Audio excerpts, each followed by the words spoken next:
perkenalkan, saya Rizky Wijaya dengan NIM 0106 0124 14017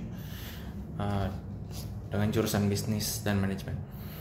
Membahas elastisitas permintaan minyak bumi menurut pemahaman saya dari artikel yang saya baca, yaitu kompasiana.id. Membahas tentang harga minyak, membahas tentang perminyakan bumi. Harga minyak itu tidak selalu membuat pendapatan produsen naik. Kalau harga minyak naik, konsumen bisa beralih ke energi alternatif atau mengurangi konsumsi. Jadi harga pasar tetap stabil, meskipun OPEC atau biasa disebut OPEC juga itu menguasai pasar.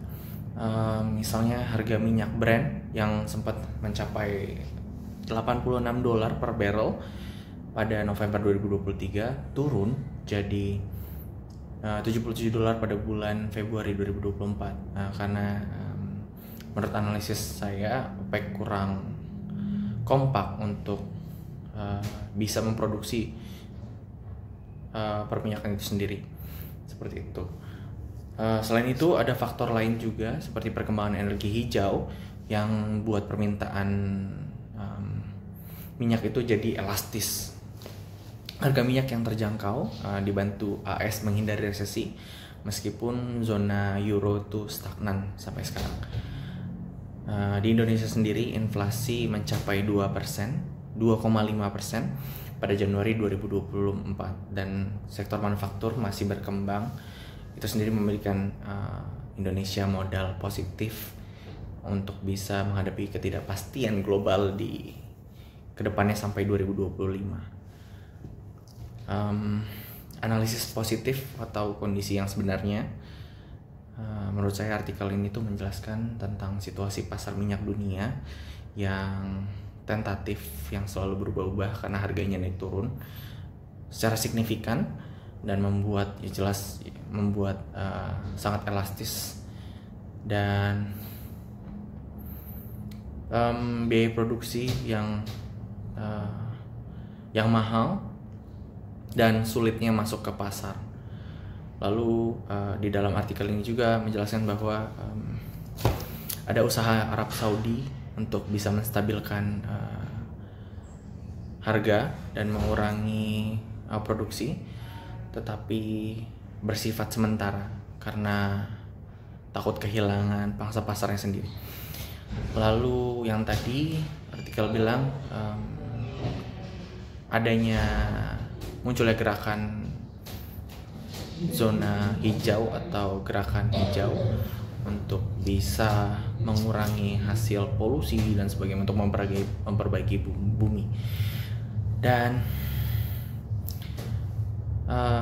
ekonomi hijau yang membuat permintaan tadi lebih elastis, memberikan inovasi energi yang terbaru dan mengurangi ketergantungan pada minyak fosil.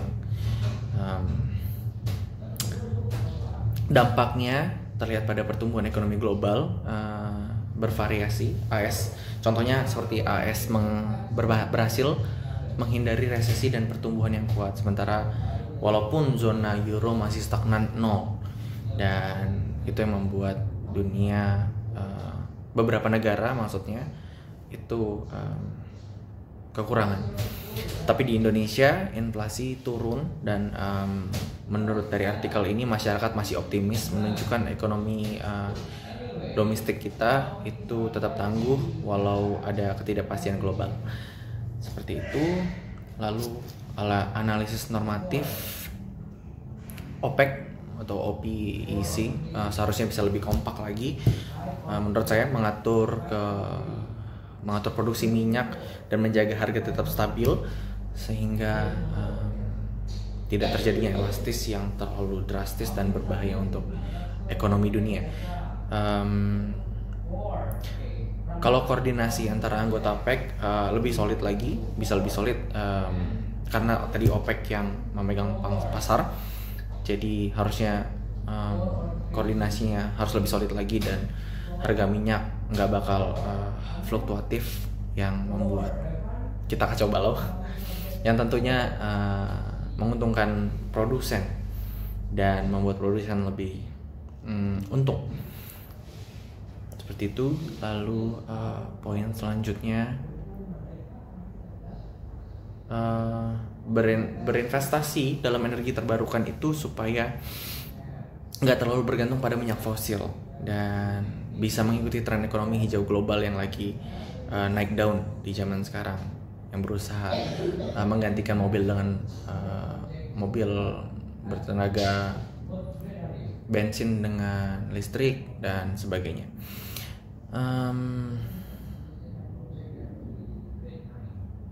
Sementara itu di Indonesia juga mendukung inovasi dan efisiensi di sektor manufaktur ini, serta menjaga inflasi dan ekspektasi konsumen tetap stabil untuk menghadapi ketidakpastian global.